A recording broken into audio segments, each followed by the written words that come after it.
Hi, I'm Celia, and this is my third video in my three-part series. If you haven't seen the first one, it's a little bit about the background regarding play research, a little bit about the controversies surrounding play research, and a little bit about different types of play. The second video clarifies what we know so far about the connection between imaginative play and the development of executive functions, prosocial behavior, and all that's connection to school readiness. This video is about how adults can help children play. By way of a reminder, the type of play that I'm focusing on is imaginative play, primarily fantasy-oriented play, which is a type of play in which a child imagines an alternate reality that has some elements that are not actually possible in real life. The links for other videos are in the description below. And remember that if you see parentheses with a name and date on the screen, like this one, that's referring to the research that I looked at. I'll have a list of all of them at the end of the video in case you're interested in reading some of them. Before we go too much further, one of the things that I have been asked is if I am only in favor of imaginative play, or if I think that other types of play have a role in children's development. To be clear, I am a play enthusiast who believes that positive play can help children develop and help adults cope. With young children between birth and 8 years of age, different stages of development and different types of play help with different aspects of growth. I am, however, suggesting that imaginative play in particular can have a positive role in the development of school readiness in ways that other forms of play may not. The cool thing about imaginative play is that adults from all backgrounds and financial status can encourage imaginative play in the early childhood years, which sets up kids to transition to formal schooling positively and successfully. You don't have to be a trained expert or a teacher to make a big impact. Here are some ways that you can make a difference in a child's life. Know a little more about child development. A good pediatrician or teacher can talk with you about typical development in children, but sometimes we want suggestions that don't require an appointment. Here are 2 quality resources you can explore on your own time, and both will lead you to other information as well. The CDC has a PDF document you can download that has milestone checklists that include many aspects of development as well as play development. The document is divided into age groups so you can find specific information, and it includes suggestions for how you can help your child at home, even with play. I'll include a link to the most recent one in the video description. The second resource is the website for the National Association for the Education of Young Children, or NAEYC. Here's their website. I will also include it in the video description. There you will find suggestions and explanations by leading doctors and researchers, as well as links to other resources. Be aware of legislation that affects early childhood classes. Though I said this in my first video, I think it bears repeating in full. It turns out those critical of play research tend to prefer very controlled and traditional research methods, which I've already mentioned make kids, change their play or not want to play at all, and then how would we study play? What these critics never address, however, but which we as parents, teachers, and caregivers to children must keep in mind, is the data about actual achievement.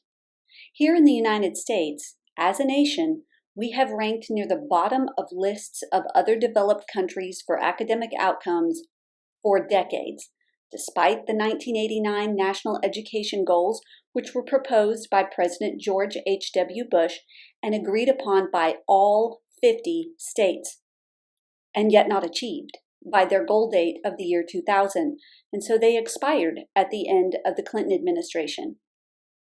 Despite a revamp of the idea under President George W. Bush as the No Child Left Behind Act, and then again by President Obama as the Race to the Top policy. Our academic outcomes have not declined, but they have flatlined. We have not improved as a country, apart from becoming more schoolish, even in preschool classrooms, and perhaps to the detriment of our children, because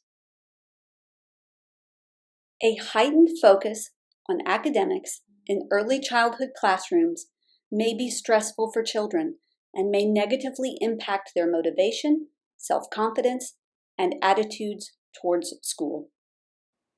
Model imaginative play. Play skills have to be learned. Children will not automatically engage in pretend play, though some children are more inclined to it because they have a high level of fantasy orientation, or FO, which is an aspect of innate personality trait of openness that is stable across the lifespan.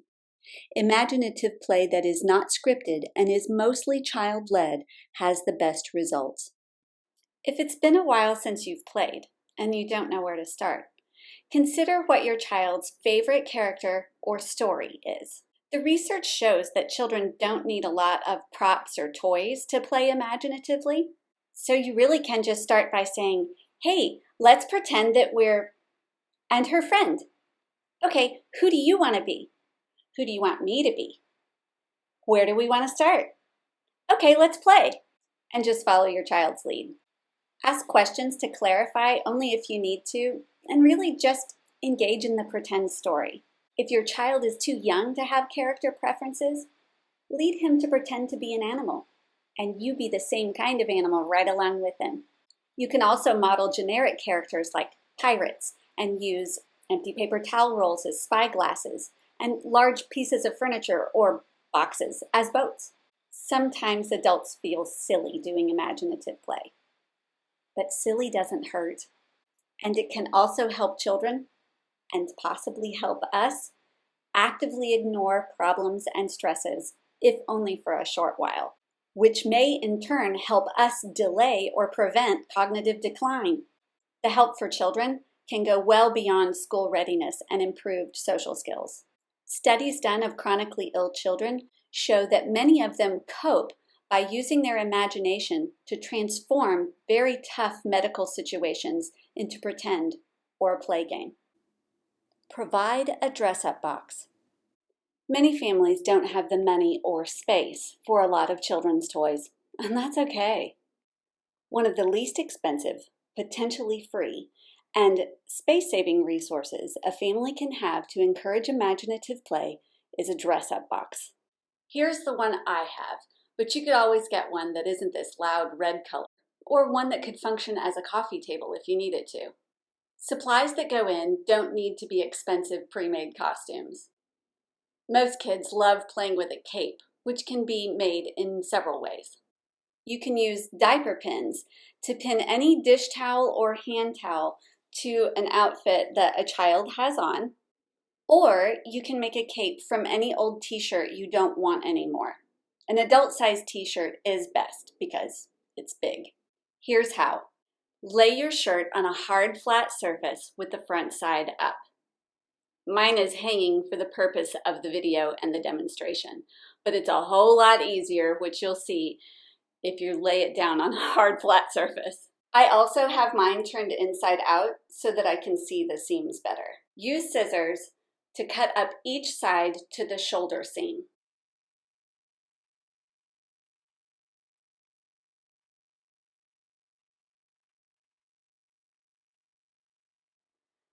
Cut across the shoulder seam and around the neck, but leave a little bit around the neck. Certainly leave the seam area intact.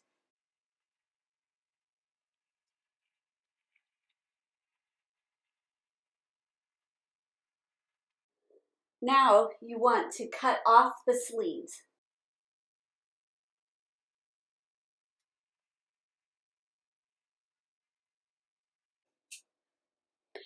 You or your child may want to reshape it some, but you also might not care.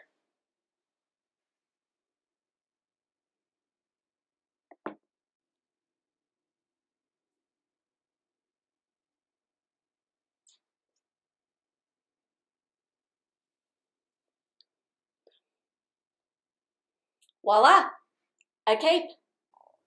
Allow space and time for imaginative play. Very few adults have the time to play, or make the time to play. A little bit of modeling play on your part can go a long way, and a child will often choose to keep playing even once an adult stops. Let that be okay. Engage in the storyline as you can once you have to stop to attend to real-life adult responsibilities, and communicate positively with the child you are caring for about the boundaries you need, but as part of the storyline.